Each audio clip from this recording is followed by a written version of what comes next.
Hi friends, welcome to மூன்று முடிச்சு promo. இன்றைக்கி நம்ம மூன்று முடிச்சு சீரியலில் என்ன விறுவிறுப்பான விஷயம் அப்படின்னு பார்க்கறதுக்கு முன்னாடி நம்ம சேனலை சப்ஸ்கிரைப் பண்ணலை அப்படின்னா மறக்காமல் சப்ஸ்கிரைப் பண்ணிக்கோங்க. இப்போ வாங்க அந்த விறுவிறுப்பான விஷயம் என்ன அப்படின்னு சொல்லிட்டு நம்ம பார்த்துடலாம். இப்போ என்ன நடக்க போகுது அப்படின்னு பார்த்தீங்கன்னா, ஒரு கஷ்டத்தில் தான் ஒருத்தவங்கள அருமை தெரியும். கண்டிப்பாக கஷ்ட காலத்தில் யார் நம்ம கூட இருக்கிறாங்களோ அவங்க தாங்க உண்மையான உறவு. அது இப்போ மட்டும் இல்லை, எல்லா ரிலேஷன்ஷிப்லேயும் நடக்கிறது தான்.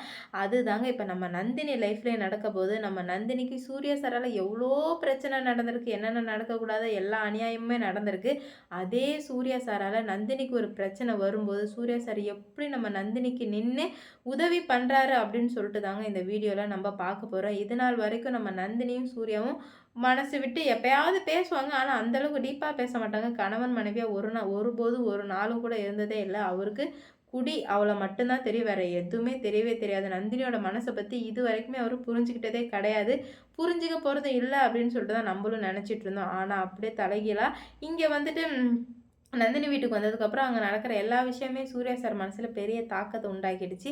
எவ்வளோ ஒரு அன்பான குடும்பம், இவங்கள மாதிரிலாம் கிடைக்க கொடுத்து வச்சிருக்கணும், இவங்கள மாதிரி இந்த வீட்டில் பிறந்திருக்கணும் அப்படி இப்படின்னு சொல்லிட்டு சூர்யா சார் நிறைய யோசிச்சுட்டு இருக்காரு. நிறைய யோசிச்சு சந்தோஷமாக இருக்காரு. ரிலாக்ஸாக அந்த வீட்டில் இருந்தால் எப்படி ப்ரெஷர் ஆகுமோ அப்படி ஆப்போசிட்டாக இங்கே எனி டைமே அவ்வளோ சந்தோஷமாக இருக்காரு. எப்போதும் டென்ஷனுக்காக தான் நம்ம சூர்யா சார் குடிப்பார். ஆனால் நந்தினி ஜெயிலில் பிடிச்சிட்டு போகும்போது ரொம்ப சந்தோஷத்தில், ஏன்னா வந்துட்டு தன்னோட பொண்டாட்டி யாருன்னு கை நீட்டி கண்டுபிடிங்க அப்படின்னு சொல்லும்போது சூர்யா சார் கண்டுபிடிச்சார்ல. நம்மளால இவ்வளோ முடியுமா, இங்கே இவ்வளோ விளையாட்டு இருக்கா அப்படின்ற மாதிரி நம்ம நந்தினியை கண்டுபிடிச்ச சந்தோஷத்தில் போயிட்டு குடிச்சிருந்தாரு. ஆனால் அதனால தான் இவ்வளோ பெரிய விளைவுகள் வந்துடுது. இப்போ சூர்யா சார் என்ன நினைக்கிறாருன்னா, நான் மட்டும் அன்னைக்கு குடிக்காமல் இருந்திருந்தா கண்டிப்பாக நந்தினிக்கு இந்த மாதிரி ஒரு நிலைமை வந்திருக்காது.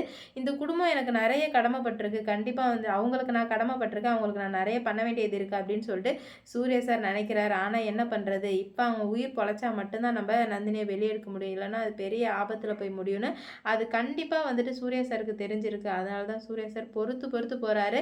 இப்போ தான் வந்துட்டு அவங்க வீட்டில் உள்ளவங்க எல்லாருமே, கூட உள்ளவங்க எல்லாருமே கைவிட்டாங்க நம்ம நந்தினி. ஆனால் சூர்யா சார் மட்டும் கைவிடாமல் நம்ம நந்தினி அவ்வளோ பொத்தி பொத்தி பார்த்துக்கிறத பார்த்து நந்தினிக்கே ஷாக் ஆகிடுச்சு. என்னடா இது, சூர்யா சார் இப்படிலாம் பண்ண முடியுமா, அவருக்கு இதெல்லாம் தெரியுமா அப்படின்ற மாதிரி ஷாக்காக இருக்குது. இப்போ தான் நம்ம நந்தினிக்கு சூர்யா சாரோட மனசு புரியுது. ஆனால் அருணாச்சல ஐயா நிறைய டைம் சொல்லியிருக்காரு, என் பையன் நீ நினைக்கிற மாதிரி கிடையாதுமா, அவன் ரொம்ப நல்லவன், அவன் லைஃப்பில் ஒரு ஒரு இன்சிடென்ட் நடந்ததுனால தான் நம்ம இந்த மாதிரிலாம் இருக்கான் அப்படின்னு சொல்லும்போது நம்ம நந்தினிக்கு புரியல. ஏன்னா நம்ம நந்தினிக்கு நிறைய அநியாயம் மட்டும்தான் பண்ணியிருக்காரு சூர்யா சார். அதனால் மட்டும்தான் நம்ம நந்தினியும் சூர்யா சாரை புரிஞ்சிக்காமல் இருந்தாங்க. ஆனால் இந்த ஒரு பிரச்சனையில் முழுக்க முழுக்க உறுதுணையாக நம்ம சூர்யா சார் இருக்கிறத பார்த்து அவ்வளோ சந்தோஷப்படுறாங்க நம்ம நந்தினி. கண்டிப்பாக வந்துட்டு இவங்களோட காதல் வந்துட்டு இன்னும் மேலும் மேலும் வளரணும். இந்த வீடியோ பிடிச்சிருந்துச்சி அப்படின்னா லைக் பண்ணுங்கள், ஷேர் பண்ணுங்கள், கமெண்ட் பண்ணுங்கள். இது போன்ற வீடியோ சீரியல் அப்டேட் தெரிஞ்சுக்க நம்ம சேனலை மறக்காமல் சப்ஸ்கிரைப் பண்ணிக்கோங்க. அப்படியே நம்ம நந்தினி ஜெயிலேருந்து வெளியே வரணும் அப்படின்னு நினச்சிங்கன்னா ரெட் கலர் ஹார்ட்டை மறக்காமல் கமெண்ட்டில் சொல்லிட்டு போங்க.